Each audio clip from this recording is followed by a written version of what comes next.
Yeah, you know what it is. Welcome to the best coast. Yo, it's Bronze Age nerd with that collecting elite. Big B McFly, steady bringing the vintage heat.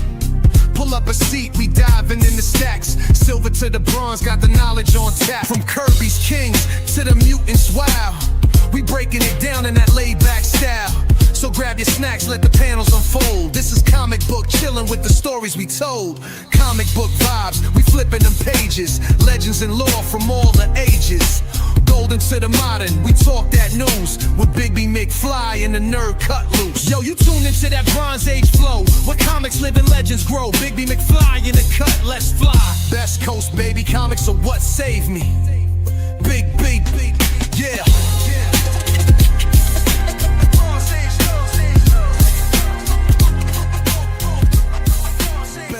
Baby, comics are what saved me. Hey, what's up, everybody? Welcome to Best Coast Comics. I'm Christopher, aka the Bronze Age Nerd, and I'm joined, as always, by the undisputed world champion. Gotta give it up for the champion of the world there. No, actually, there was these ads that were running on the radio in my car all the time. They were like, now that's a real man. And it's like, competing for the BMF championship. And I was like, BMF? The BMF belt. And I was like, I wanted to like cut that audio and be like, have me like walking into the house. And it's like, no, that's a real man. Competing for the BMF belt. And I'm looking down like, well, they do hold my pants. It does hold my pants up. The Big B McFly belt. What is the BMF though like in the Head, mother? But for what, like, is it for a sport or something? Match things on like Ultimate Fighting thing or something. Okay, nice. Yeah, nice. Well, hey, we are here with an awesome show. Okay, I think Jay's back there educating. Shut your mouth. Once again, I'm Mr. Luddite when it comes to wrestling. Got a few people in the chat we're going to say hello to real fast, and I'll give you guys a rundown on what's going to be about tonight. We got Hydra Asylum coming in with that gold medal this time. That is our producer, Jay. What's up, Jay? GTK Comic was nice enough to come in for that silver place medal. And this is worthy in bronze place medal. We have Preston. Preston says, just wanted to drop my like for tonight. Have a great show. And don't skimp on my Anna. Okay, he wants some Anna de Armas. You know what that means. You know what that means. Anna with your smoky eyes, dancing through ballerina, kiss me goodbye. You throw a punch, I say please, I'd like another. After Blade Runner, I'll never recover. Anna with your smoky eyes, dancing through ballerina, kiss me goodbye. You throw a punch, I say please, I'd like another. After Blade Runner, I'll never recover. There you go. You no skimping on the Anna this time, although some would argue some of it was kind of skimped to begin with. And then Jay was backing him up. So, we really earned it there at that time, folks. Shigeki Kikita says, I hit my head on the bedpost as I clambered out of bed to watch Best Coast. I love the rhymes. Hey, here's somebody I ran into this weekend. We got Comic Tropes in the house. What's up, Chris? How you doing? Did you literally run into him? Yeah, probably a couple times. It was pretty crowded on one of the show floors. Telling me. Not a lot of room for us big guys to maneuver, huh? No, definitely not. It was a very packed. Artist Alley especially was extremely packed. Well, Chris, I'll let you use your imagination on what she's kissing goodbye. Let's put it that way. The 3 beside my comment was because I initially commented on all 3 streams. Oh, that's nice to know. I didn't know it actually did that if you did all 3 streams. That's cool. Anna de Armas as Catwoman or Black Cat. That's some good casting right there. That's the reason we had the Sydney Sweeney drop. So she was just every casting rumor alive. She got picked. Right. Yeah, too crowded in Artist Alley at Emerald City Comic Con, which we're going to be talking about here in a bit. They need wider alleys. I agree. Yeah, even one could argue some main streets would be nice. So big part of the show, we're probably going to be recapping. Big B and I both had big weekends. We did different things. And we're going to kind of talk about that. We got some show and tell we're going to show off and some story time.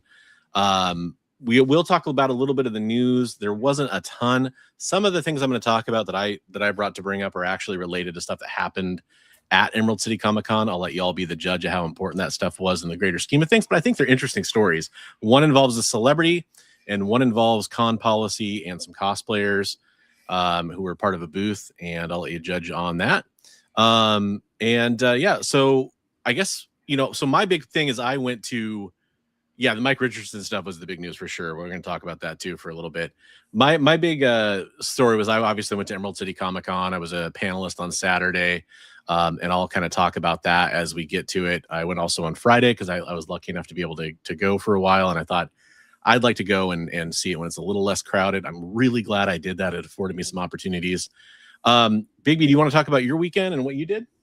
Yeah, sure. First, I got to say something though. Like, Mr. McGrivy told me last week that you totally threw his entire day off by having you on the right and me on the left.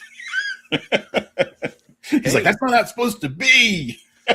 Sometimes it's just how it works. Bigby beat me to the show both weeks is what happened. So he shows up on the left and I show up on the right when I join. Oh, I can jump out and jump back in if you want. I mean, I can do this too. It's not like, I there, have there you go. That'll make Mr. McGrivy happy. Is that gonna? So is that what are we just gonna make people dizzy by doing this? Can we do that? Okay, I'll just be like this. Camera 1, camera 2, right? Yeah. So I had a really busy weekend. So Friday night after work, I went over like I usually do and hung out with my good friend Travis, Comics Limited, and we did some art and did some trading, and then ran home, got about 6 hours of sleep, got up and had spent the first half of my day with my son, and then I went to kind of a high school reunion thing in the evening. Ooh. And then it was like a 10-year high school reunion. Yeah, exactly. More like I thought. Almost a 35-year. It wasn't really high school. It was a group of I was a youth group thing. It was like this really close-knit group of people that we used to hang out with. So yeah, okay.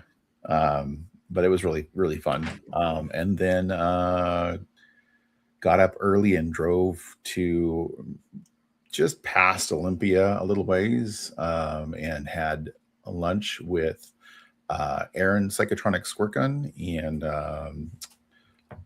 Bobby Otaku Tour Guide, and did some trading, and suggested we go hit up Half Price Books Outlet, which is it's 50 cents a book for comics. Yeah, flat. Which is crazy. We walked in and he just grabbed his shopping cart and started filling it up. Wow. Yeah, and he did fill it up more than once. Wait, we're a hand cart, right? No, like an actual shopping cart from a grocery store. Damn. Okay. Yeah, he's like, well, he's like Amazing Spider-Man. Why would you pass up on Amazing? He's looking for trade fodder stuff. He's like, why would you pass up on Amazing Spider-Man for 50 cents? Why would you pass up on Uncanny X-Men for 50 cents? Are they still putting the stickers on the actual comics there? So that happens when a book has been at one of the regular locations for too long. They put the sticker on it. Gotcha. So it depended if it was a book that had been brought in to go to the outlet store, but people were bringing in books directly to the outlet store while we were there. And actually, Aaron had cleaned out an entire bin, and so we helped them. Like we moved some stuff so they could get more books out. And gosh darn it, if there wasn't another guy that slipped right in front of that bin as they were filling it up, and we sat there helplessly as he was pulling all of the John Byrne run of Avengers for 50 cents a copy. Wow. Just like, oh. Wow. That's pretty cool. Not that he did that, but cool for him, right? Yeah, but it was really, really fun. And I kind of regret, like at the end, I was looking at the piles that I had, and I was like, I've got to whittle this down. It's going to be so much. And then I think I ended up leaving for like $40 with like 2 huge piles of books. And I was like, what happened? Yeah. Just get overwhelmed. So I have some stuff to show for that a little later of like my best pickups from that, and then from the trading. And then I had a little bit of an adventure today. I actually have one other thing that happened today that I'll just quickly show that. Because you'd be surprised. I think that I actually got this. Was Henri at Emerald Jay? Because I didn't know. I was going to talk about this a little later. I ran into Mog and Mel there, but I did not know that Henri was there. So I got the newest, hottest sold out thing that we talked about last week. Oh, On the newsstand 2 days early today. nice. Yeah, That's awesome. yeah. So we Yeah, I talked want to about snag a that copy last of that. I week, gotta right? go find one. Yeah, I gotta go find one, man. Yeah, first printing because they said they were going to the second printing, Right. and it's pretty darn cool. That is cool.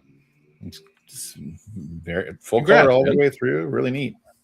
Nice. Yeah, I'm super interested to see what you think when you get a chance to read the whole thing or whatever. And In the articles, I skimmed some of the articles just to begin with, and I was like, really cool. And like, it looks like they have a lot of like behind the scenes art for things like Absolute Batman. They've got some like there's a character design page there. right on. All kinds of stuff in here. So yeah, it's pretty neat. I think that's cool. I was excited to see that. I've been wanting something like that in my life for a while now. And it has a whole history of zines inside of it too, which is kind of neat. That is cool. I like it. Yeah, so I didn't get a chance to tell you, but I snagged that. He's like, I put it out early. Probably shouldn't have, but I put it out early. Probably shouldn't have. That's great. Hey, what's up, Awesome Sauce? How you doing? We're just talking about our weekends. Hey, what's up, buddy? So yeah, so let's see. And then Friday and Saturday I went to Emerald City. Sunday I just kind of spent with my family. So that's, it's exciting, but it's not necessarily relevant to the show. But yeah, so Friday I just hung around Emerald City. I guess I'll talk about that, and then we'll get caught up to what you did on the trade show after we talk about my Friday, and then I'll talk about Saturday. Yeah, sounds good. So Friday I got up to the show. So I'll give you real quick. Here's my kind of review or breakdown of the experience at Emerald City Comic Con as a con goer. Even though I did get a badge for free because I was a guest on Saturday as a panelist, I will, I still had to go to will call and get my badge because the guests don't get the badges sent out to them early. So I had to go to will call to get my badge. At least the panelists, maybe the creators do or something. So I only waited about half an hour for my badge on Friday. I got there like after parking and being confused and walking to wherever the will call was. Because here's the thing. In Seattle, downtown at the convention center, there's two buildings, the Arch building and the Summit building. And they're kind of within a block of each other, but they're separated by a street. So it's a little confusing on what's happening in which building and where you should park and all that stuff. I'm glad I went on Friday because it made Saturday go a lot smoother because I could figure out where I was supposed to be and everything. But yeah, after I got in, it's a lot of, they hand you a badge, and I've never seen this before, but on the badge, you have to then go activate the badge. And so Activate the badge. Yeah, like and I'm like walking through, and I'm like, okay, well, I'm past all the people trying to get in, and I try to like go start activating my badge, and there's a person in that area that's like, I'm not like in the middle of a walkway. I'm kind of off to the side. There's not a bunch of people in that area. And one of the con people was like, you gotta, keep moving. And I'm like, oh, okay. So I keep moving. I go to another area, which is even less crowded. And I'm starting to like, just kind of activate my badge. Oh, you got to keep moving. This is another person. I'm like, oh, okay. And then that happened like 4 times. And I'm like, eventually I'm like, hey, I'm just trying to activate my badge. Well, you don't have to activate it right now. It's like, I'm trying to go to the other building and I don't know where am I supposed to eventually go activate this thing? You guys aren't being very clear about this, because I definitely wasn't blocking the way or anything. It was just very strange. Anyhow, why were they telling you to move along? I mean, I think they were just told to like let traffic keep flowing, but I'm like, what? Like, I am definitely not. I'm not blocking a doorway. I'm not blocking like a walkway. There were people milling around at the top of the escalators. That's so crazy. Yeah, and I think if I didn't activate it, I probably would have been fine. But it was just strange. At one point, they did scan my badge at one table, and it like sent me like my contact info to somebody. So I guess that's the reason why I would activate it. Oh, I can see how that could be helpful. Or like if you were like getting signed up for like a creator's I'm trying to remember even who or something. Maybe I'm trying to remember who scanned it, but somebody did. At one point, I was like, oh, cool, you can just scan that. Neat. Anyhow, I'm just kind of griping. It wasn't the biggest deal in the world. What was really frustrating is the building where I activated my pass, I then was like, okay, well, I think I need to go to the other building because I think that's where Artist Alley is and everything. And I guess I just was turned around. I ended up walking to their building for no reason. And I, I've got some mobility stuff going on with my knee right now and kind of some of my back stuff. So I wasn't stoked about doing a bunch of walking. On one hand, it's really good for me to be walking a little bit.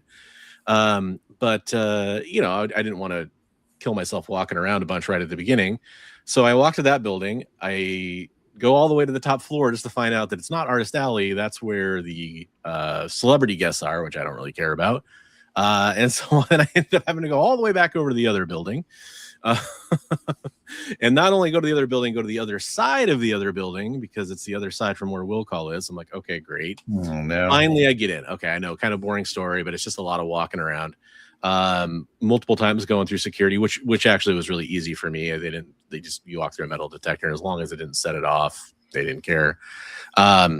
Anyhow, the good news is once I got there, I had a lot of really good opportunities to meet some creators in a lot less of a line than I would have if I had gone on Saturday. I'll just kind of go in chronological. Have been pretty cool. Yeah. I'll kind of go in chronological order here of who I really met. So I went and saw, and I'll show off stuff as I talk about it. The first thing I did is I actually was trying to find where Artist Alley was exactly. I was kind of in the right room, but it's where the few publishers were too. So I went up to Boom because they were there, and I got this is an Emerald City Comic-Con exclusive blank they had, so it's green. Oh, very cool. And that is the 10th printing, I guess, of number 1. Nice. Which is kind of cool. And I didn't get an artist there to do it because I didn't really necessarily want a commission for what I would want from anybody there. Maybe I'll have somebody later, but I have it now, so I can always do that. And then I thought this was really neat. I'm a big fan of the artist Flops. And they had a Flops corner box mystery bag there. And so the Flops stuff, I'll actually show you because I haven't opened that yet. But they had stickers. So this is kind of like what we're talking about. It's these that's Flops right there doing something is killing the children. And then there was a Berserker. Cool. So some pretty neat stuff. So that's kind of what that is. So I was like, okay, I'll get those things. Flops is an artist, though. Yeah, Flops is an artist. Does that? This is Flops art, so that style, kind of almost like a vintage pulp kind of a style. Yeah. Just really, clarifying. Yeah, really like his style. And then let's see. So I met. Hi, Zach. I met Ryan Benjamin, who's somebody I've always really wanted to get a chance to talk to. I'm a big fan of his art tutorials he does online. So I had him sign my copy of Union 1 up there because I actually really enjoyed Union. It was one of my favorite Image titles back in the day that I like to read. And also, he did the art on Gen 13 Half, the Wizard edition. So I had him sign that too. So I got to jump in before you move on from Ryan Benjamin. Okay, go ahead. Please do. He's going to be joining us for our Sunday art stream pretty soon. Oh, nice. Right on. Yeah. He was really cool. So the funny thing is I bumped into him before I went to his booth because he was talking to Marissa Pope, and I stopped at her booth, and I love Marissa Pope. I love her art. And he was being very, very complimentary to her. He was kind of just talking her up. And it was funny because he was she was sharing a booth with Ali Garza, and he was telling her, because Ali wasn't there at the moment, he was telling her that he likes her art a lot more than Ali's, who is a much more famous artist than she is. I think it's fair to say. Okay. But she had some stickers, so I picked up a couple stickers from her. You gotta make yourself big. Yeah, there you go. Nice. Yeah. That's Marissa Pope. And then everybody will know why I picked up this one. Little white queen there. Well, when it comes in focus, I can kind of see a booty there. It's just white is the problem. There we go. It's white queen and her white booty. Yep, a lot of white cheeks going on. And then I actually thought she had a really affordable price on some of her sketches. So I picked up this Supergirl sketch from her. I saw that on your post. It's beautiful. I'll kind of hold it up a little bit closer to see the detail on the face there. I like the way she does faces a lot. So yeah, you guys. Cool. The very anime expression there on the face. Yeah, and then talk to her about some stuff that might I don't ever like to blow up somebody's spot until they can commit to something. But I talked to her about something that might be coming up on the show, so I thought that was pretty cool. And then I went over and Ryan Benjamin was there. Oh, this is a great question actually. What's the most you'd pay for a signature that's not art? That I should bring that up because one of the people that I was going to talk to who was there was Jeff Loeb, and I had barely said something to Jeff Loeb at Rose City Comic Con last time he was there, and he was going to a panel or something like that, but I had a chance to just say hello to him or whatever.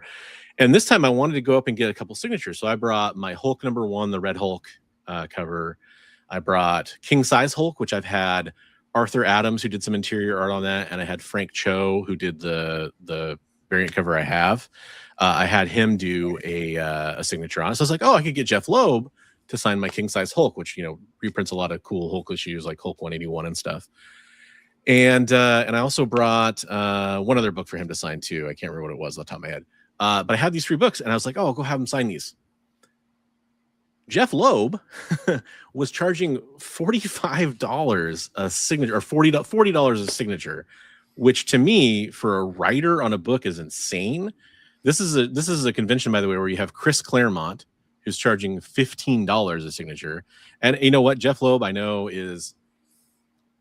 I think his old stuff is great writing. I think that he's obviously gone on and done some stuff in Hollywood, of course, too. And I think that he's somebody it's fun to see at a convention.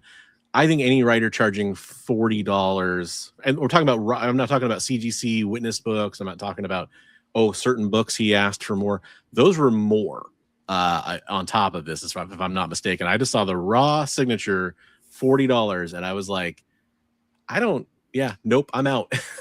That's insane. That's just not going to happen to me. I'm going to agree with Metal Elf here. Absolutely no way. And so 15 is about the most I would pay, I think, for a signature from somebody that's not a celebrity, not a actor, actress, somebody famous, something like that, photo op, those kinds of things, right? Anyhow, like a Hall of Famer kind of person, like a Stan Lee or something like that. Who's still around. And I'm trying to think of who would even be like what Barry Windsor Smith is still around, right? Like he's somebody who I'd probably put in a pretty high caliber. Yeah, Barry Windsor Smith. I don't know if I'd pay maybe Jim Steranko. Steranko charges a little. I think Steranko, I want to say, charges like 20 or 30 a signature. I want to say, maybe I'm mistaken about that. Right. Might depend on the show too.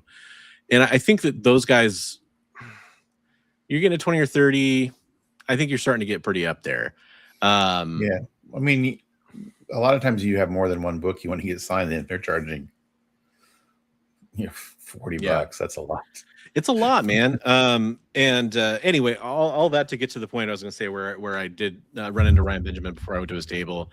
And then I walked over and talked to Ryan at his table with the books because he was trying to get back to his table because he was getting a phone call, and I was trying to buy some art from Marissa. It worked out. By the way, Marissa, I should say on this art, originally she hadn't filled in the Supergirl logo on the chest, so she did that for me at the table while we were talking about some other stuff. It was just kind of the blank shield. She was awesome. We had a fun story. We talked about cheesecake art and that kind of stuff, and we talked about possibly doing something later on. Oh, that's right. He signed. If you bought one of his prints, it was free. And if you bought a comic from him, it was free. But I think his just regular signature fee was a little expensive. Big Apple, he was saying that Steranko was $50. It looks like Awesome Sauce was saying. Something like that. It's definitely gone up. And to me, that's a lot. I mean, he is a living legend, but it's just weird how at SummerCon, I want to say Thanos guy. Jim Starlin. Might have drawn a blank on his name. Jim Starlin. He wasn't charging that much. No, Adam Hughes is another huge name. He was charging like $10 a signature, I think, at Rose City, for example. Actually, Gail Simone, who I'll talk about a little bit later, had a post about this on her Facebook page that I really thought, that's great, man. So you got it for free, right? That's what you're saying. Yeah, right. Although he charged twice as much if it was an unhappy ending. Gail Simone had a great, because Gail Simone doesn't charge to sign. And she had this great post where she's talking about how she shared a table or was next to a table with Neil Adams, and how he had told her, hey, you got to start charging for your signatures. And she said, I just don't want to. And she kind of had this conversation. And it was, props to somebody like Gail Simone, who obviously is a huge name in her own right. But she was talking about how, hey, as much as I love and respect Neil, it's hard to disagree with him. In this case, I have to. I think that if somebody's coming up and they just want, book sign, and she'll sign as many books as people bring her. And it was just interesting, like her approach on it. And I guess, since I just mentioned that, I mean, I get how worth, like, I remember back in the day, like people coming up to tables with like one of those little wagons full of books for a creator to sign. And that's kind of crazy when they were signing for free. And I totally get that. That's ridiculous. But you could say, like, you could limit the free signatures. Like, you can. I think she would do batches, like for somebody who was doing that or whatever. Like, I'll do the first 20, and then I gotta talk to the other people in line, and then you get back to the end of the line, and then I'll do the next 20 or whatever. I think that's how she was handling that. I remember a guy coming up to Alex Ross in Portland with an entire little wagon full of books. It was just like, that's ridiculous. I mean, I know a lot of people handle that stuff by making like an appointment at the show, like before or after hours. They're like, hey, I've got a couple short boxes. I'd love to pay you, a little bit to have you come sign them separately from that. I think that's a really good way to handle that if they're willing to do that. That's a good way to handle. Yeah, but most of the time I've seen people doing that kind of thing is they want to take advantage of the free signature and take advantage of the artist that way. So I can see where you would eventually maybe get resentful of that if that kept happening and it's holding up the line for the nice people, Yeah, like Jay is saying here, she basically said she feels you already support her by buying the book, and that's exactly right. And she was selling scripts for her books there, stuff like that. And I think that, like, Larry Hama made a comment on her post, and it was a really good one. He's like, hey, consider maybe putting out a donation for the Hero Initiative or something like that, where if you charity, I could see that. Yeah, I mean, that was just his suggestion. I think there's some other good ones. Comic Trip says, I paid $25 for Michael Golden because he sort of surprised me, but I decided I would do it, and that's his upper limit for a signature. Yeah, Michael Golden is weird because I met him a while ago, and I guess it's before he started doing some of the things he's doing now. But I bought some prints from him, and he signed them for free. I bought the prints. They were like, if you bought an Avengers Annual 10, it's going to be $50. That's what I did not bring him. So he charges more for that one. I love this. To be fair, Loeb had a line of 0 people he wanted to keep from growing. Oh, I can see that, where he just didn't want. And I will, every single time I walked by, he had nobody at his table. It was nuts. It's just crazy. I guess, there's one other person I met on Friday I should mention real fast. And this was a huge and pleasant surprise for me. Big fan of Empowered and his work on like Gen 13 and Gen 13 Bootleg. Adam Warren, I'm a huge fan of his. I had no idea he was going to be at the show. He wasn't listed in the normal guest section, or at least I never saw him there. And I just walked across this table and just effusively was, so appreciative that he was there. And I asked, if he was doing sketches or commissions. He said, no, not really at the show, but I do have these. And he handed over a pile of page roughs of Empowered that he had. So for $20 each, I got these original Adam Warren sketches. I know some of the stuff's on the top is kind of light, but I had to get a kind of a booty one. If you know Empowered comic at all, you have to see that. And he's got his signature up there. And then there's kind of some panel roughs he was doing for Imp right there. Shows up a little bit better in person than it does with the bright light shining on the camera. And then I got another one. Be sure to check out Chris's Instagram. He has good pictures of him on there. Yeah. And he's got like even some of the text is up there. No, this isn't fair. And then that kind of stuff. And then this one had some bondage on it, which if you're familiar with the comic is like a intentional thing they make fun of in that comic book. The damsel in distress trope is heavily discussed tongue in cheek in that comic. So I was super happy to get that. Then I brought some first appearance stuff for him to sign because this is something I've kind of gone over with, and I went over it with him because there's a debate on what the first appearance of Empowered in comics is, because it was a webcomic originally, and he published trades and stuff like that with Dark Horse later on. But he agreed that this is the first appearance of her in kind of a traditional comic. It's a little smaller than a comic, but this is Empowered, the winch with a million size, and it is an actual traditional comic book inside. But I had him sign that, and that's a special like an one-off Ashcan kind of thing. It's like a full comic book, except for it's just like a 3/4 size. So it's an Ashcan form factor, but it's an actual comic book inside. Oh, okay.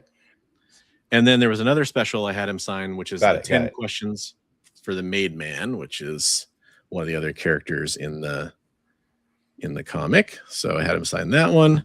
And then this is the first full-size comic I'm aware of, which is Empowered and Sista Spooky's High School Hell. And I had him sign that too. All comics I picked up at Things from Another World back in the day, which is owned by Dark Horse, or it was at one point. I don't know if they're still owned by Dark Horse at this point. So yeah, you know what? It's funny is I think he just likes the 2K26. I think that's just how he likes to sign it. Different. Yeah, it is different. It is a really good question, Shin. I appreciate that point there. Awesome Sauce says he's paid upwards of $300 for a photo and an autograph from Chris Evans.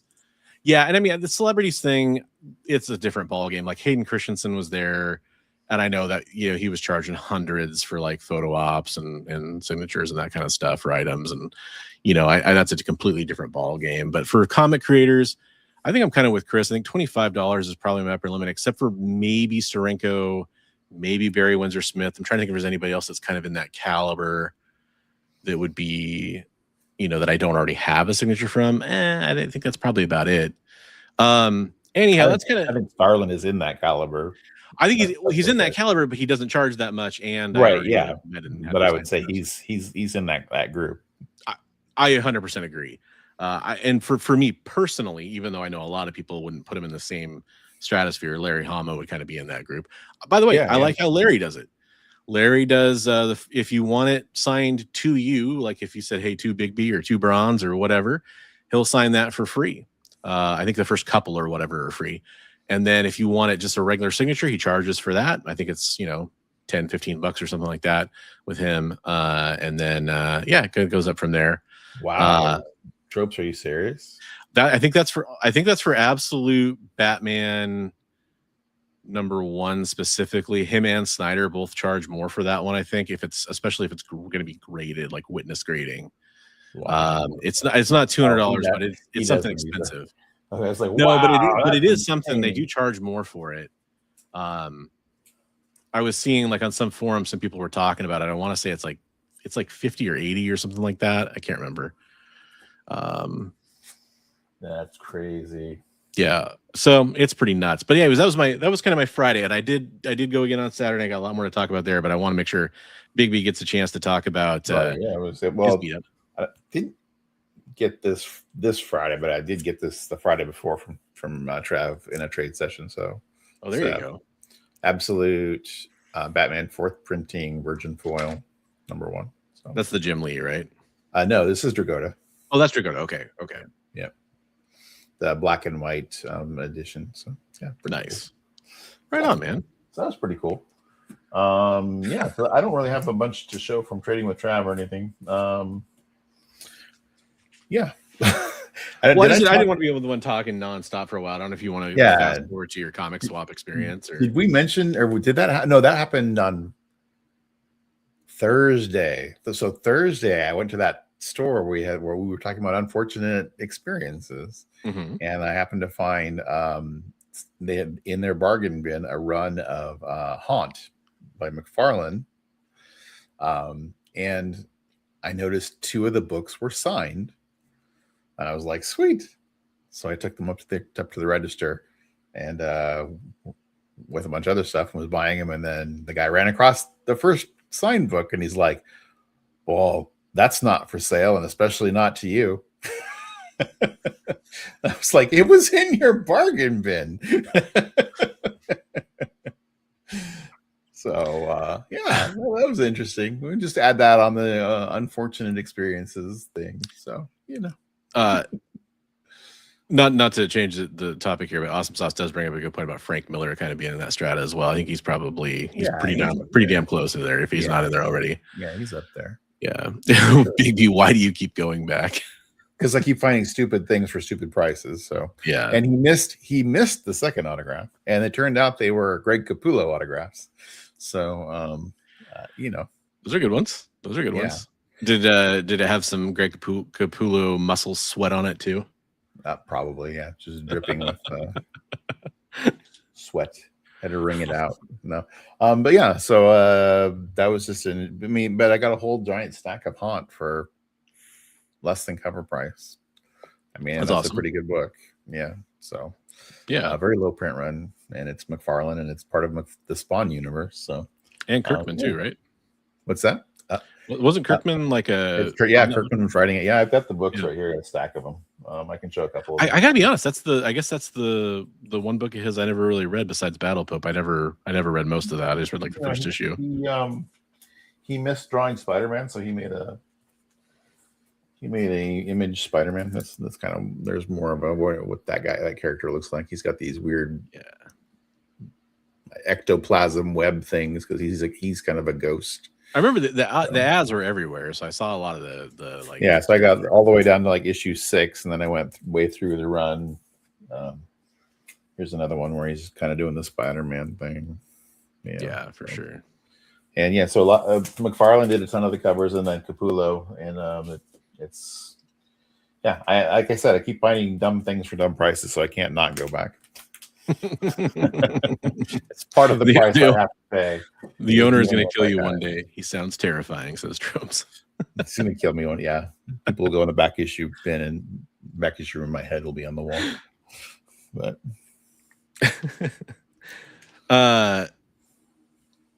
well, I'll show the one other thing from today from that place. Yeah. So I was grabbing some stuff from when we were doing the trade thing on Sunday. Psychotronic Squirt Gun was looking for Marvel Tales stuff, and so I was grabbing from his bargain bin today Marvel Tales, and I was being really condition picky. And this one I saw, I go, wait, that one's darn it, it's got some sort of an ink smudge up there in the corner. And then I go, wait, that kind of looks like a star. And I opened it up, and it's a Mark Jeweler. Nice, man. That's awesome. Yeah, so that was kind of cool. What issue was that? Which Marvel Tales? Marvel Tales 93. It's low mid grade. Yeah. No, that's cool though. Mark Jeweler. Yeah. So yeah, that's awesome. Cool. I think what I'll do is I'll talk next about the panel experience before we get. We're already kind of talking a lot. So for those that don't know, I was going to be on, hopefully you heard me talk about it. I was going to be on a panel on Saturday at ECCC for where to start collecting comics. I was invited by Joel the Geek, who was the moderator of the panel. We ended up having a little bit of a lineup change, but our panel ended up being Pink of Y. I'm sorry I called you Pinkify earlier. I guess it's Pink of Y, who is a cosplayer. And there was DJ Kirkland, who's a comic book artist, who was there, and also Comic Tom 101. And then myself. And we had a panel that we had some amazing guests. Some really cool people showed up. Got to meet everybody there for the first time. I'd introduced myself to DJ Kirkland the day before because he had a table in Artist Alley, so I was able to go up and talk to him first. But I met everybody there in person for the first time. I've talked to Joel the Geek a few times, but never actually was able to meet him in person. So that was really nice. And yeah, it was just it was a fun panel. It was a really cool experience. I think we were all being kind of a goofballs and nerding out about it. We were lucky to have some guests because I don't know how I would have found any of the panels at that show. Just it seems almost like you would have found them by accident, or if nothing else.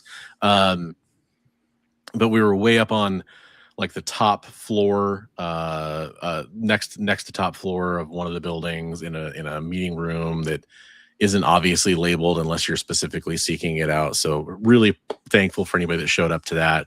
They didn't allow photography or videotaping of the panels themselves. I don't think anybody did when I was looking out at the crowd, but I would have loved to have seen how it went. Apparently you can collect whatever comics interest you. Yeah, I think that was a big part of our theme. We did what we could with the topic. I think there was a lot of fun subtopics that we could have really got onto tangents about. Things like, comic book storage or digital versus physical all came up. Collecting for speculation versus collecting for nostalgia versus collecting for just reading. All those kinds of things came up. It was really great. That was very kind of you. Thank you, Chris. I was very, very happy to have Chris in the audience. It was very fitting. I remember being at his first panel and really rooting for him, and it was fun to have him in the audience for ours. And awesome. Look across the faces and say, like, is he asleep? No. Okay, we're probably doing all right. It was just a lot of fun. And we went over on time, which isn't too surprising. We have people like myself and Joel and Comic Tom. I don't mind throwing us under the bus. We all talk a lot, and we all went over on time. And I didn't even realize, I wasn't the moderator. I wasn't paying attention to time, but I had to kind of nudge the moderator and point to the back of the room because one of the people came up and they had a sign that said "Time's up." And I know we were supposed to do like Q&A with the audience the last few minutes and stuff. We just never even got to it. But I think we pretty much covered the topic and maybe even beat it to death a little bit. But it was a real treat to be on that side of things as a guest, to be asked to be a guest. That was really fun. And I think in a second here, I can probably pull up a picture here of what that experience was like. But I think it's something that a lot of people don't have the opportunity to say that they were a guest at a Comic-Con. And so I definitely felt pretty privileged for that.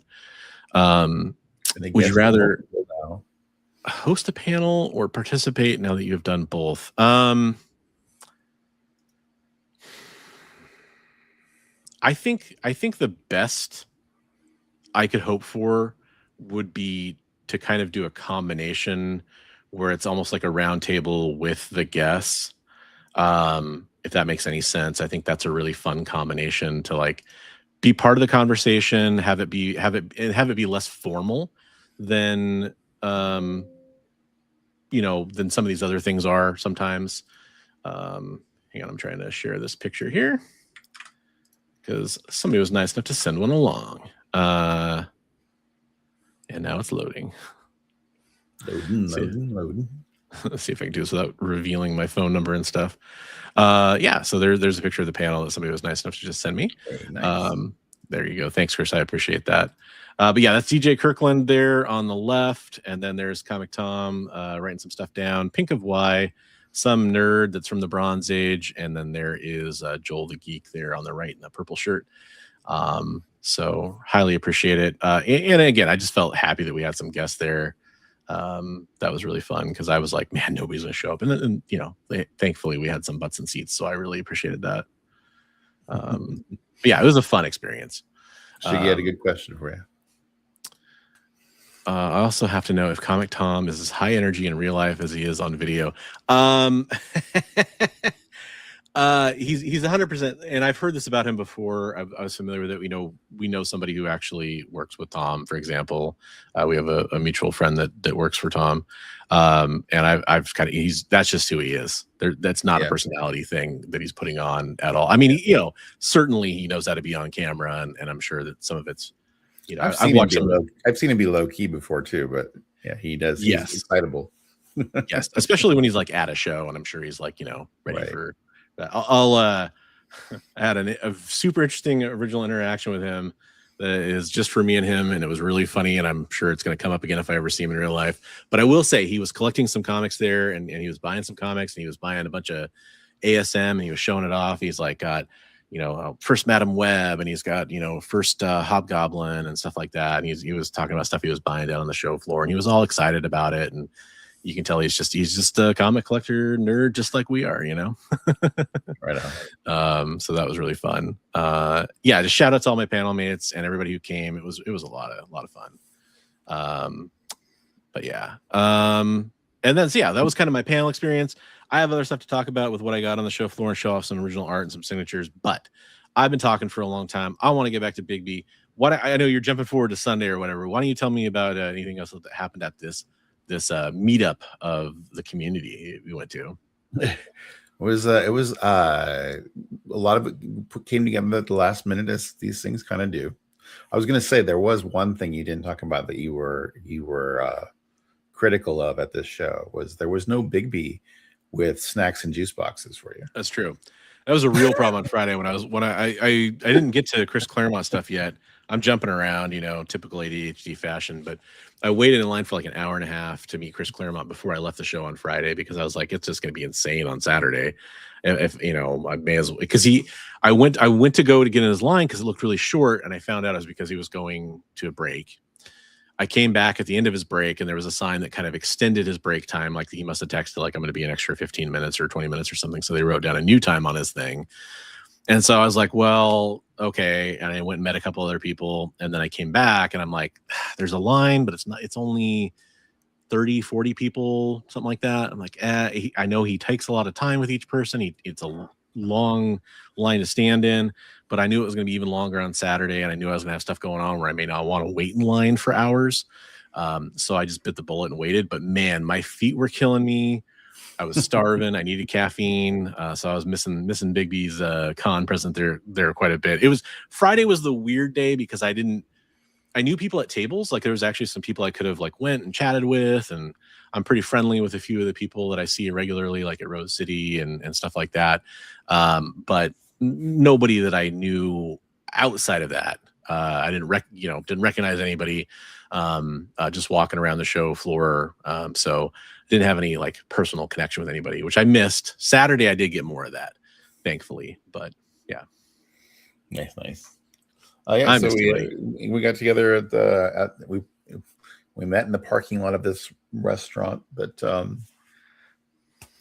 Psychotronic Squirt Gun, Aaron. If you guys don't know, I keep saying those names. Those are their channels. Psychotronic Squirt Gun for Aaron, and Otaku Tour Guide for Bobby.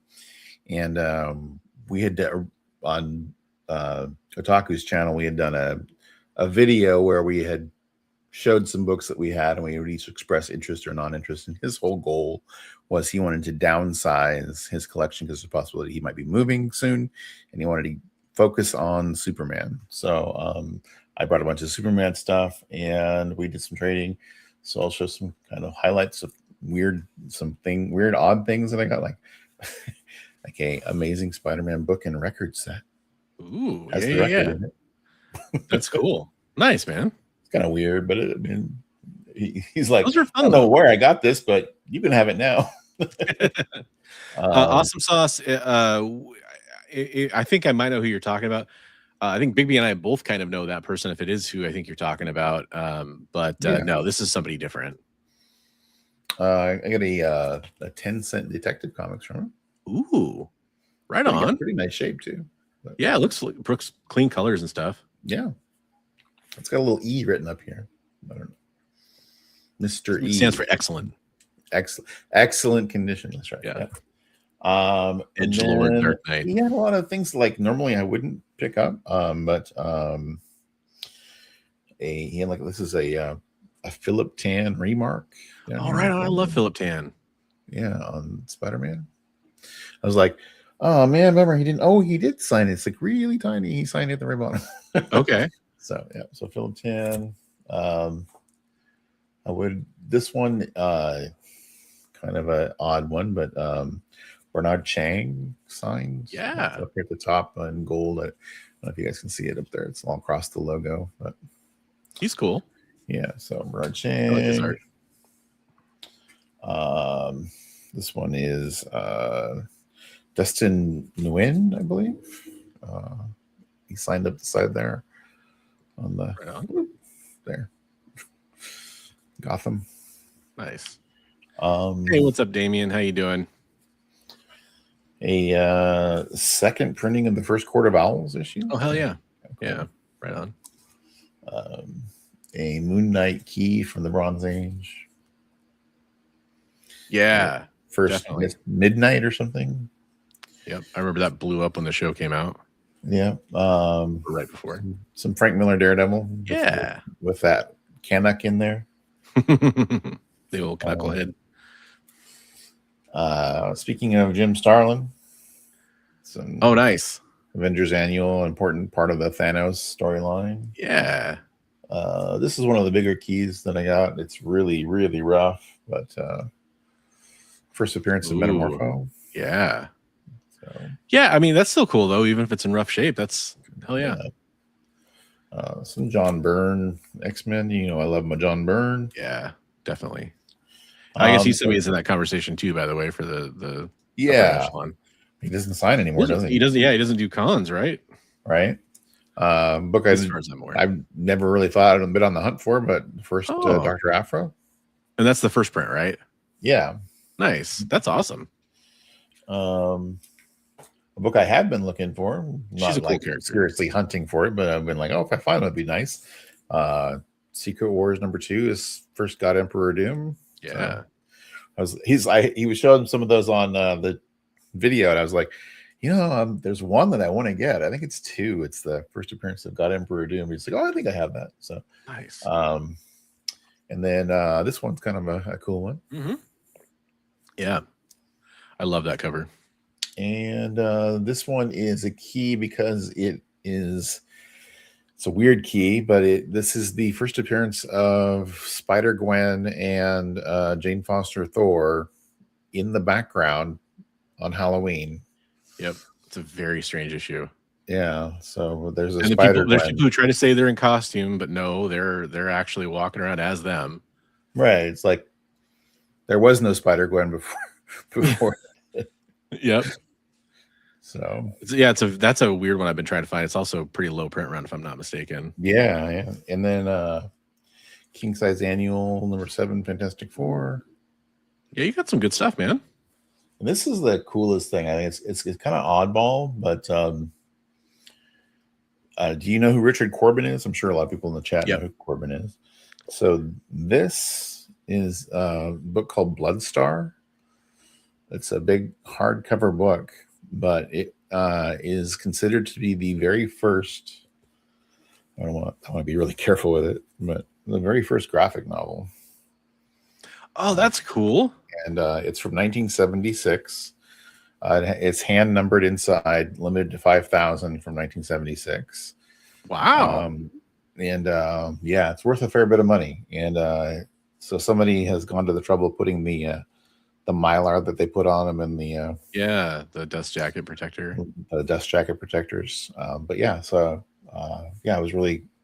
He was in the chat with us. He's like, asked Psychotronic if he knew who Corbin was, and I was like, dude, that's like a Hall of Fame underground artist. Like, I'm like, yes, I know who Richard Corbin is, and he's like, well, I guess Bigby wants it.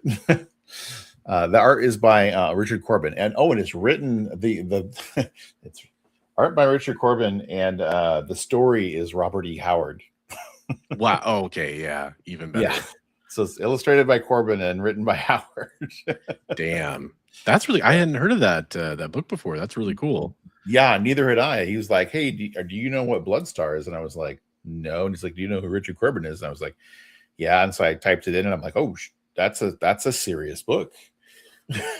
Hey, Travis, thanks for joining the show. What's up? Glad to see you here.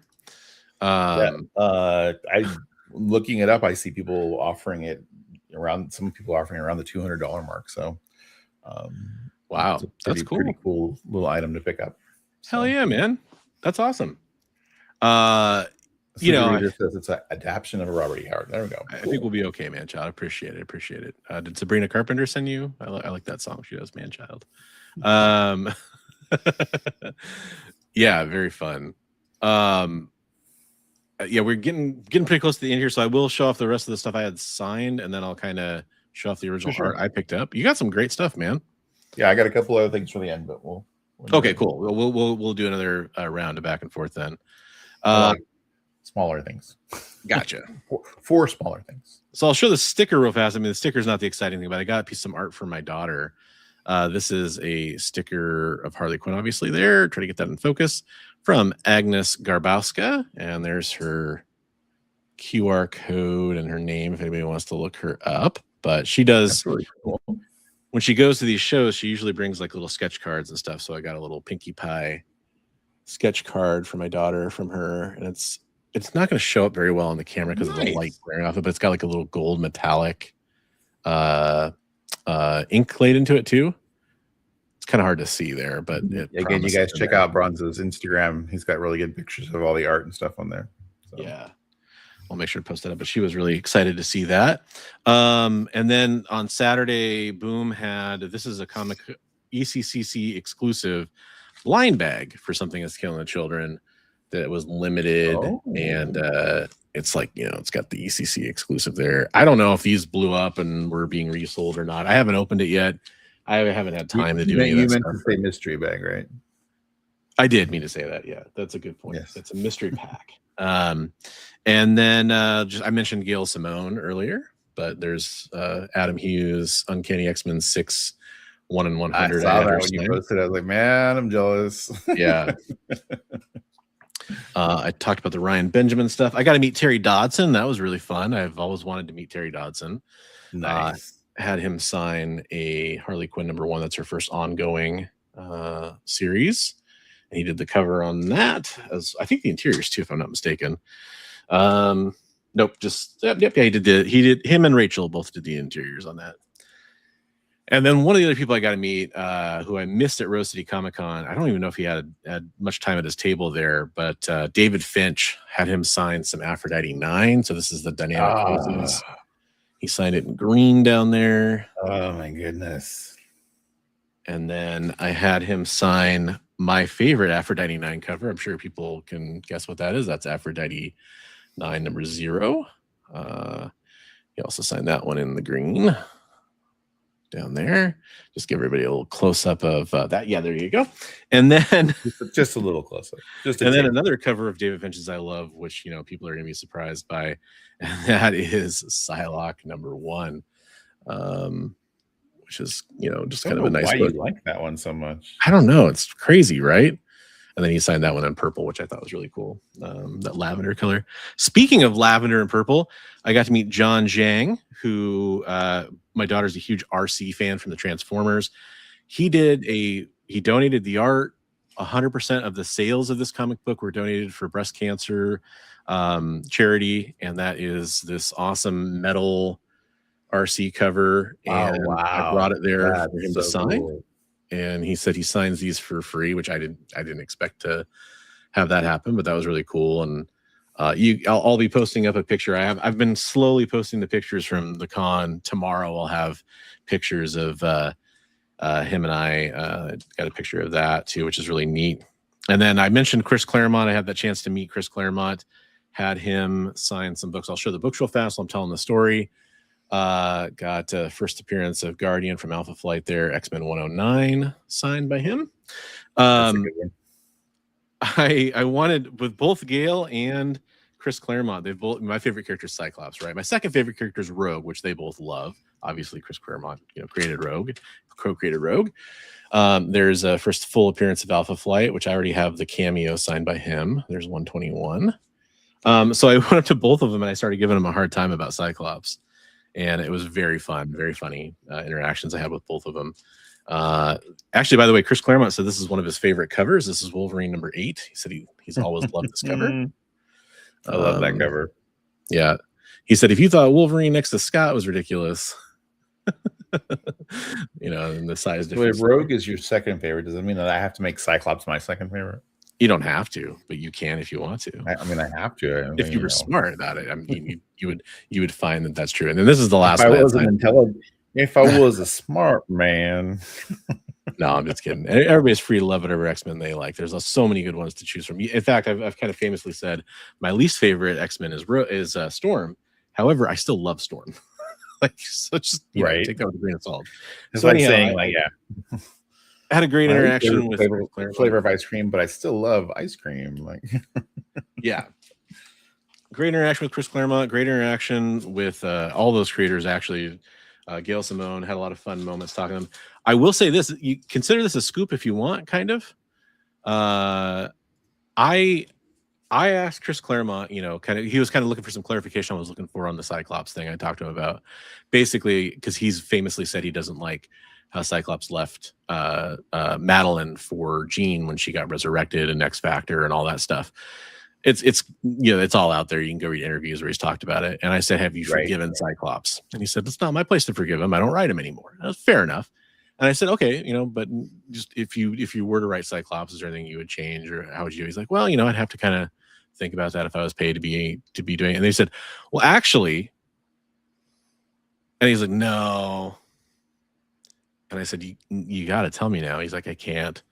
Like, I'm going to be wondering forever now. You were going to say there, come on, you can't leave me hanging. He's like, well, hey, just be happy you're going to be around forever to wonder about it.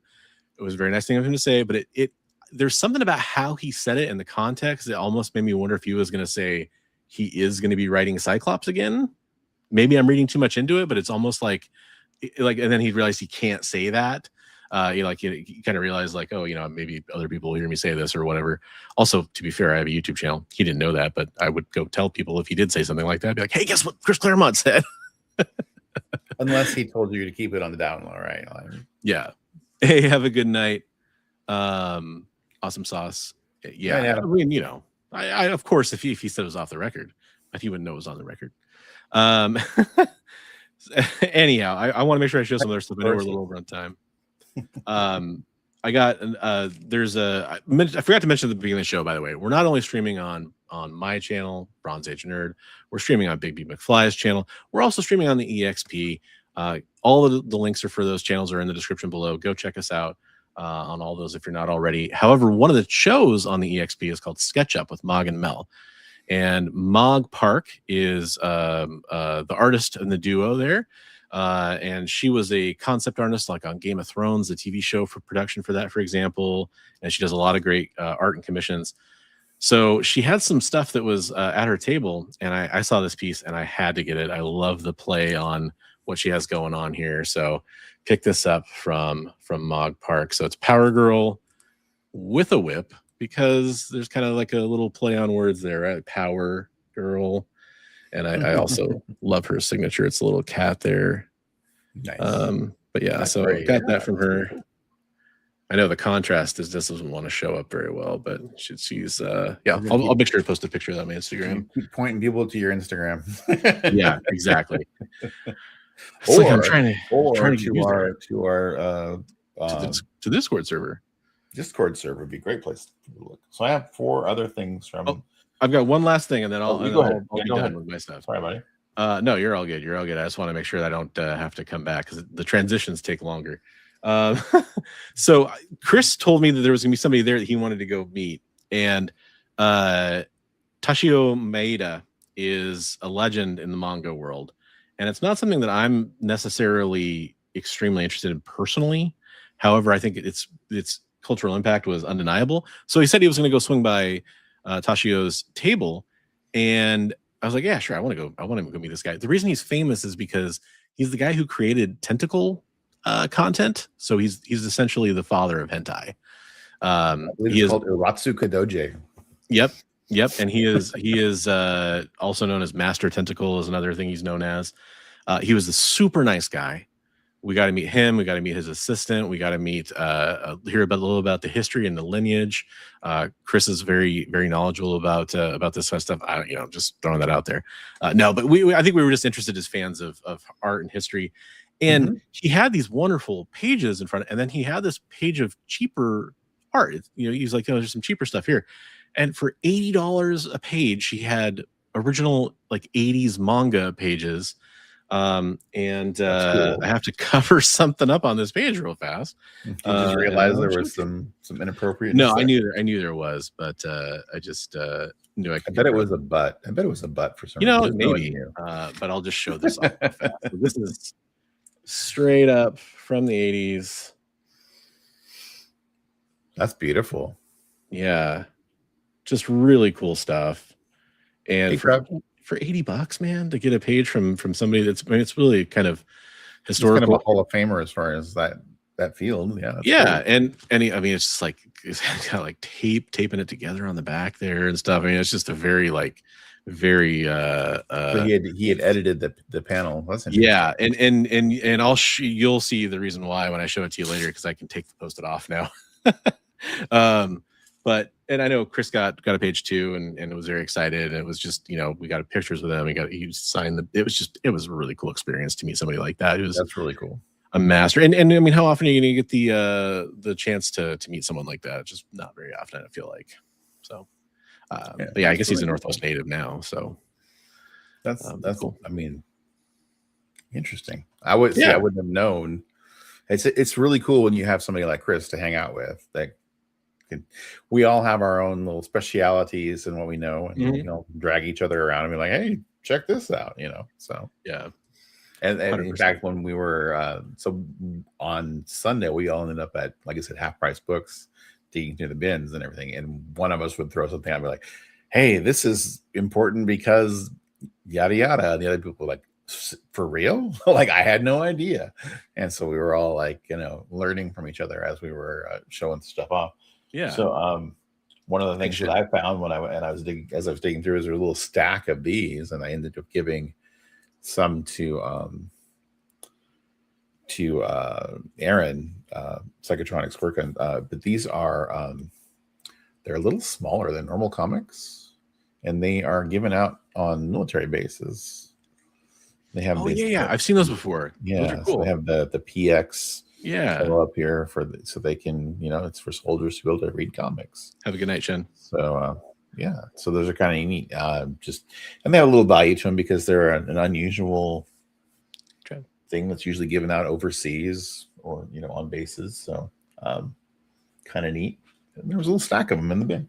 That's cool. And then two of the better things that I found. I don't know if you guys have been reading the One World Under Doom stuff or anything, but this is the first appearance of Valeria Von Doom. Right on. That's a good one. So that was in there for 50 cents in nice minty condition. So, yeah. And I got to thank Aaron, Psychotronics Work On. So I walked in the door and I'm like, oh, I'm going to go through this section. And I'm like, that's like a couple steps more. So I was like, oh, this will be easier to get to. So I went to my left and he went to the section to the right that I was going to go to. And immediately he's like, dude, there's like a giant run of Marvel Age in here. And he's just like, yoink, and throws it in the cart. And I was like, oh. And like sitting on top of the ones that he pulled out was the John Byrne issue that I've been looking for. And I was like, would you be possibly open to me getting one of those? And he's like, sure, no problem. And so I was able to get the nice. Marvel Age, with the She-Hulk John Byrne cover, which is really cool. That's one of the big so ones. Thank you, Aaron, for letting me grab that book out of your books. Yeah, and then right after that, I mean, he's like I said, he's just like, Amazing Spider-Man, chunk, chunk, chunk. Why wouldn't you? Like, Uncanny X-Men, and because I mean, he does a lot of trading and you know, facilitating trades between people.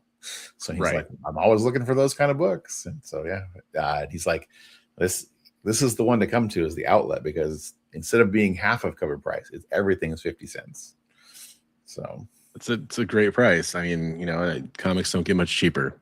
I like I said, I was kicking myself at the end because I put a bunch of stuff back, and I was like, I could have got way more. I could have gone back and I knew where I put them all, but I was like, at that point I was so tired. But I've had that bug happen many times where I'm tired at a show and I'm just like, even though there's great stuff to be had here, I'm done. Yeah, one of the last things I grabbed was the Adam Hughes Catwoman, the red cover. They had the graphic novel of that for like $4. Oh, right on. That's cool. Yeah, it's like, okay. I won't say no to that. But That's a good one. So speaking of that Discord server. Well, you know what? There's a couple of things we got to talk about real fast because do we need to change into our suits? We never even made it into these suits.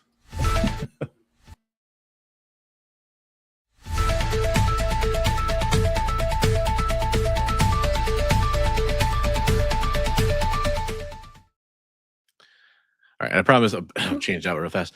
We will go over this stuff pretty quickly here as we are going a little over on the show here, but I do have a couple things. First off, we never talked about this because it broke, I think, right after we did our last show. So did we talk about Dark Horse and Mike Richardson being out as the CEO? No, we did not not talk about that. Tropes alluded to it, but we did not talk about it. Yeah. I didn't think we'd made it that far. I just wanted to make sure I was right about that because we do need to address this real fast. So Embracer bought Dark Horse a while back, and there's been some shakeups that have kind of happened over the last, was it 18 months or whatever since they bought Dark Horse. Embracer's like a video game company. They're kind of the company. They're not actually the company that made games like Darksiders and stuff like that, but they're the company that bought the companies that made those games. It's kind of weird. Consolidator. Yes, yeah, they're basically buying up IP. Is kind of what everybody has sussed out from them, and of course they bought up Dark Horse for movie rights, basically for their characters and all that kind of fun stuff.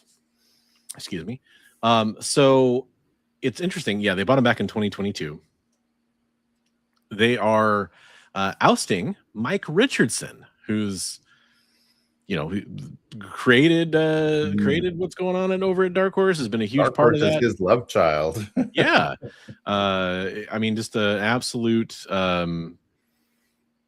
do I want? A pillar of the comic book community, of the comic book industry is what I want to say. Right. And they ousted him in favor of, it looks like installing a gaming executive as interim CEO. It's an interim CEO, so I can't really read too much into that, but it makes sense. Jay Comas. Excuse me, folks. So they said it's part of their long-term vision to better align Dark Horse within a more connected and forward-looking group structure. We're implementing changes to modernize the business and strengthen collaboration across publishing, games, film, merchandise, and other key areas. It's pretty messed up. I wonder if that precludes Richardson from going and starting up another publication house. I believe he has actually already been, I'm trying to remember, this has been a while now since I read this article, but I think he was attached, to another company at one point. There was some rumors he might be going and joining a comic website, I want to say is what he was going to go join. I don't know if this article mentions that, and now I've forgotten the name of which comic website it was, and I don't want to say the wrong one. But I saw some stuff linking him to that. But yeah, he also was the founded Pegasus Fantasy Books, which is familiar to people who've been around the area for a long time, which is now called Things from Another World. That's another important point. A lot of people have heard of that name and didn't realize there's a connection between those two things. So it's look, I'll just say it in plain English. It's shitty. Yeah. Well, it's kind of how business works, though, unfortunately, but it is not, doesn't mean we have to like it. Well, I hope it all, sometimes things like that shake out for the better. So I hope that's what happens. Oh, can't stop yawning now. I'm sorry. Should have had that second cup of coffee. Or when I say second, I really mean third. So here's the other one. This happened at the show, and it's why I wanted to talk about it. This was at Emerald City Comic Con. So actor Michael Rooker, from Walking Dead and Guardians of the Galaxy and, a lot of other stuff too, of course, who's kind of been a darling in the con circuit. A lot of people loved it. He's very, very boisterous on stage and outspoken. He was accused of shoving a fan at the show. So I will tell you this. Speaking of poorly run things, like, companies taking over, I know somebody mentioned how Reed Pop took over Emerald City Comic Con. There was a lot of criticism about the lines and the way the convention was organized. There were some accusations of some of the security personnel targeting people of color for things like their badges not being clearly displayed. There's quite a bit of stuff that's been kind of circulating since the show happened. And this is one of them. So there was a lot of crazy long lines. People, I mean, there were things like people were getting their autographs from Hayden Christensen like 5 hours after their time was supposed to start or something like that. And so it was pushing that thing. He was there for 1 day. I guess the Michael Rooker line was pretty long. So was the Bryce Dallas Howard one. Anyhow, what happened here is that on Saturday, the attendee on the left here in this picture on TikTok claimed that Michael Rooker pushed her. Excuse me, cannot stop yawning. And she has so at the show, you could have an ADA, Americans with Disability Act, sticker on your badge, which signified that you had disabilities. You weren't supposed to stand in line for very long. She'd already been complaining about the line being too long and her standing time. And apparently, the photo ops were pretty quick. She went through the photo op. And what I've pieced together from what other people have said in forums that were claiming to have seen what happened is that Michael Rooker was kind of like, she was trying to turn around and say something to Sean Gunn, because it was a Sean Gunn, Michael Rooker joint photo shoot. And she went to say something to Sean Gunn, I don't know what, and he kind of pushed her along, basically, is what I've heard. But apparently, she's already injured and she got shoved out of the room. She's saying that is not okay here in the statement. I've seen people say she's overreacting. She's saying, I don't care how bad your day is. Our day was just as bad. You don't lay hands on your fans. That's not how you do it. Do better, dude. They're waiting for a comment from Emerald City Comic Con. It's one of those things that's just kind of interesting. I mean, this is, not just a forum post. This is actually some local news that was covering it here in Western Washington. And yeah, interesting stuff. Yeah. I don't have a news source for this. I'm gonna quickly scroll while I'm talking about this and try to explain what happened because I'm in the group where there was people talking about it, but I know one post was removed. So speaking of removed, and I did reach out to one of the cosplayers for a comment because we've actually met her before. There was a booth in the show floor at Emerald City Comic Con that had two, pretty famous cosplayers. Faces by Rachie is what one of them goes by. She's a cover model for Dynamite and a lot of other comics. And then there's also Emma Dilemma, who's the one we met. We met her at Washington State Summer Con. She was dressed up as She-Ra at that show. And they were at a booth that if you made a purchase over a certain amount, I believe, you got like a photo op with them, and they were dressed up as Vampirella I think it was on Saturday. And Rachie she's lost her mom recently to breast cancer. So she was wearing a pink classic Vampirella costume, the one piece kind of thing, but it was made in pink vinyl. And I think Emma Dilemma was wearing like the classic red or something like that. And so you would pay your certain money. They would come out and they would take a picture with you, and they were kicked out of the convention. What? Yeah, they were kicked out. Supposedly, they were kicked out for having something that was too revealing. Okay, here we go. The post was removed, so I found that where they kind of talked about it again on the post, and I will bring it up here. Oh, of course, it doesn't save. Sorry, give me 1 second here, and I can share what we have going on here. Okay. So here's the person, this is on a public, it's a Facebook group, but it's basically public. It got deleted, but I had screenshots first. Nice try. She said, Dear Emerald City Comic Con and ReedPop, many people in the cosplay and comic community are concerned that reports that 2 Vampirella cosplayers were asked to leave a shared artist booth at Emerald City Comic Con after complaints about their costumes. They go on to say that she's a well-known character that's had this costume for years. There was nothing that violated the policy that Emerald City Comic Con had for their guidelines for cosplay.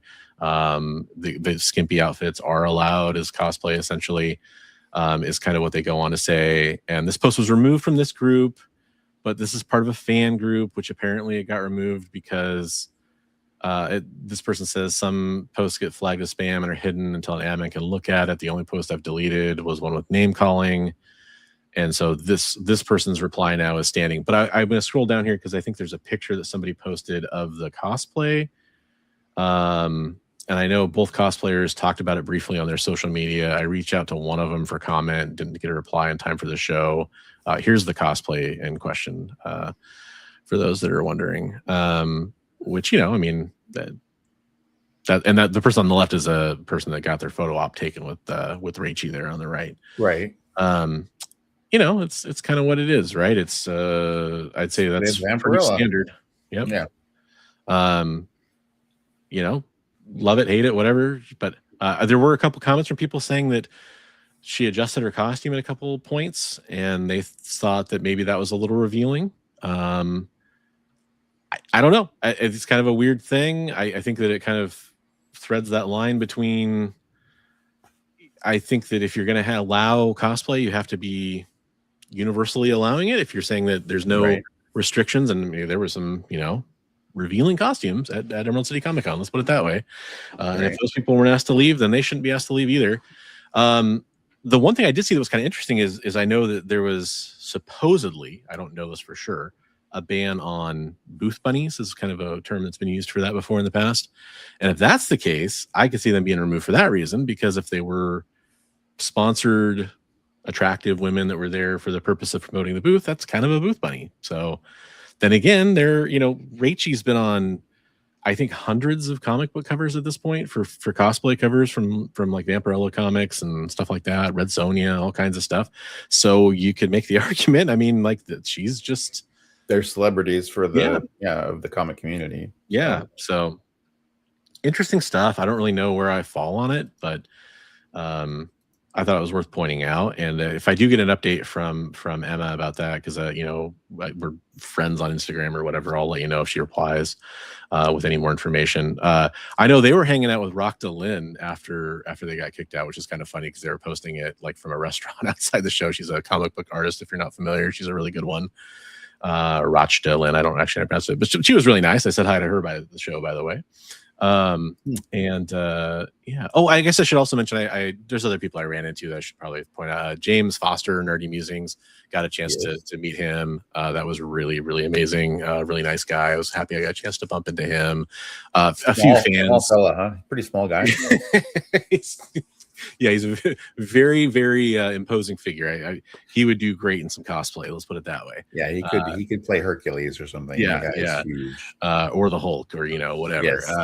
like the Ringo. Yeah. Shout out to some fans that recognized me too. That was very flattering. In fact, it was crazy. Somebody came up to me, and I happened to be walking with Comic Tropes, and I figured for sure they were walking up to Comic Tropes. And they said, "Oh, hey, Bronze Age nerd, yeah, I know you." And I was like, "Oh, well, that's very nice of you." And then literally like 5 seconds later, somebody walked up to Comic Tropes and recognized him, a different person. It was really great. So shout out to all the people that's always great. If you guys don't know, we love that. Absolutely, very flattering and nice to have people run into you. Other big things, you know, I shared this on the Discord server, which we're going to talk about here in one more second. This is quick news. It's not a great update. I'm sorry, but Bruce Campbell, I think people know about this by now because it literally was right after our show last week. Bruce Campbell says he has a cancer that is not curable, but it is treatable. And he says he's one tough old son of a bitch. So we'll kind of stay tuned for more of that, but he has dialed back his fan appearances and work stuff that he was working on because of this. So he just wanted to kind of update his fans and kind of let them know what's going on. And I love how he's like, "I apologize if that's a shock. It was to me too." Yeah, he's fun. He is a funny guy. Funny guy. And then sorry, that was a breakneck speed stuff. But that's kind of the main news I had. I want to make sure we talked about it and didn't wait another week to talk about those things. Right. Those are important things to talk about, and especially the things that happened at the show. Really important to talk about. Yeah. Yep. And then now I'm not going to play the full thing, so it's probably going to make me turn my mic back on, but I'm going to play the quick intro. Sent from you to us, it's art for all. All right, and I did that just because of time reasons, and I don't want the show to take too long. So we are going to share our community art that you have shared with us. I'm going to share our Discord server here, the Bronze Age Nerd Discord server. Which, by the way, you can, not server boost. I mean, you can boost the server if you want to, but that's optional. Invite to server. Let's get that copied and pasted into the chat so you all can come check it out. And if you post your stuff in here, anytime the next week, we'll show it next week on the show. So not even limited to, you can post it during the show. If you can make it the next minute or so, you might get it on the show. Shout out to Headless Hammerhead who posted this Jink. Beautiful piece. I love it. Really cool. I love the color on it too. From Arcane / League of Legends. Really fun character. There was some good cosplay of this character too at the show, by the way. There was some great cosplay of her at SummerCon. Yeah. We saw quite a few then. I think probably like Arcane had just come on or something like that. I think, or pretty recently. Yeah, that's really cool. Good job, man. And then he was kind enough to actually post something I sent him as a gift with an order from Heroes for Heroes a couple years ago. He said he hadn't shared it before, but his favorite characters, he likes Namor and Black Bolt, I think, are his two favorite characters. That's really good, Chris. And so I did this piece for him on a comic backing board and sent it along with his order. That's awesome, man. There was a batch of orders where I did this for everybody. I had the question like, who's your favorite comic character? And whatever they put in there, I tried to do a sketch for him. So I thought that was posted. I thought that was Hammerhead. I didn't read the context. I thought that was Hammerhead's art. That's really good, Chris. Yeah, it was my old attempt at some Kirby Crackles there on the top too. Yeah, thank you. I appreciate that. And then he did a sketch inspired by Felix Adler, the King of Clowns. If you like clowns, I recommend visiting Lake Placid, Florida, which has the highest concentration of clowns per capita. That's a scary fact, as well as Toby's Clown School and Museum. Chances are, if you meet a handful of people there, one or more will be a certified clown or certifiable. Who knows, he says. So he did that. That's really terrifying. If you're afraid of clowns, I'm sorry. Love it, though. Good job. And then looks like we got some Stevie D here doing a Magneto. That's cool. Got the evil eyes on the Magneto. I like that. Yeah. Nice job, Stevie D. And then Trav came in and posted some art, it looks like. What do we got here? Oh, hey, nice Batman sketch, man, with Bane. I like that Bane a lot. Very cool. Subtle hint here: commissions are open. Please message me. I appreciate the self promotion there. That's great. Yeah, subtle. I love this Iron Man he did. Yeah, really good. Yeah, love the colors. Yeah, and then love the colors on that one too, man. That was beautiful. Yeah, and then that's cool. I haven't seen him do that style. Just a portrait picture he's doing for. That's nice. For his art class, showing people kind of what he wanted to have them do. So very cool. I like that a lot. Got another Stevie D, Pinky in the Brain here. Oh man, nice job, Steve. Nice job, man. I like it a lot. Good job, buddy. Beautiful. Oh, and then this amazing artist I know named Big Me McFly was posting some art too. That's he's an upcoming artist, man. You should definitely go check him out. I believe commissions are open for him as well. You might want to hit him up. He does have commissions open. I love the perspective on this, man. Oh, thanks. Yeah, that came up. My favorite part is the gun. I mean, doing the perspective on the gun and the placement of it. It's like I don't want to say like suggestive, but there's kind of like there's a flow to all the angles there that I really appreciate. Well, yeah, originally when I was drawing it, I was trying to cover because the way I had her posed, it was going to be really focused on her crotch, and I was like, I need to cover that up a little bit. So it takes the focus. I like it a lot. And then you got a ghostwriter here too. That's really cool. That's a commission. That is a commission. That was actually a commission that I did to pay for the cleaning and pressing of my Fantastic Four #1. Oh, there you go. Right on. Yeah. Well, I think both people are going to be pretty happy with what they get out of that deal then. Yes. I've got a very skilled cleaner presser working on it that I trust, and you get a piece of art from me. So there you go. Very cool. Good job, man. So yeah, if you'd like to have your art featured, I posted the link into the chat. We'd love for you to go post your artwork on the Discord. I love it. The pew pew. The pew pew placement. Yeah, so sorry, there's a lot of stuff to try to jam into an hour show. So much so that it actually turned into an hour and a half long show. Yeah, back in the day, it used to be a 2-hour show. True, yeah, we're still cutting the difference. yeah, I was trying to get through all the information. Hopefully, if you're watching on the rewind too, if you found any of that stuff interesting, or you had questions about any of it, or if we went too quick on something, go ahead and drop a comment down below. We'd love to get to it. Same thing can be said if you have anything you want us to talk about, like in a future show or in a future video that Big B and I might do, like topics about collecting comics or whatever. We'd love to hear about that as well. Any of our weird antics and adventures you want to talk about, you can always hit us up on social media or leave a comment. Plenty of those. Yeah, exactly. And more to come on a couple of those fronts. We definitely are they're on the back burner. So yeah, wow, a lot of stuff. Are you going to be back on Sunday? Back on Sunday, yep. Back on Sunday for the on Sunday live art stream. Yeah, that's awesome. All the greats there, including James Foster, who I had the pleasure of meeting this weekend in person for the first time. Evgeny and everyone will be back. We didn't do one this last Sunday because everybody had, for some reason or another, just about everybody had something going on. So hey, it kind of lined up. Yeah. Thanks, Shigiguki. We appreciate that very much. Thank you, sir. Thanks to everybody that helped out. Joel, thanks for inviting me to the panel. If you're watching, buddy, I appreciated that. It was a really, really unique opportunity. It was very fun to check off my bucket list and a fun experience. And thanks to everybody who supported, liked the posts and all that kind of stuff. I got more coming, and I'll show off all the art in a little bit higher, detail and all that stuff for everybody. And short of that, we're going to be back next week with another show, another bit of news. Hopefully not so much stuff to pack in there, but you never know. I don't know. The world could go crazy. It's not too surprising these days if it does, I guess. And short of that, we'll see you next week. Have a great week, everybody.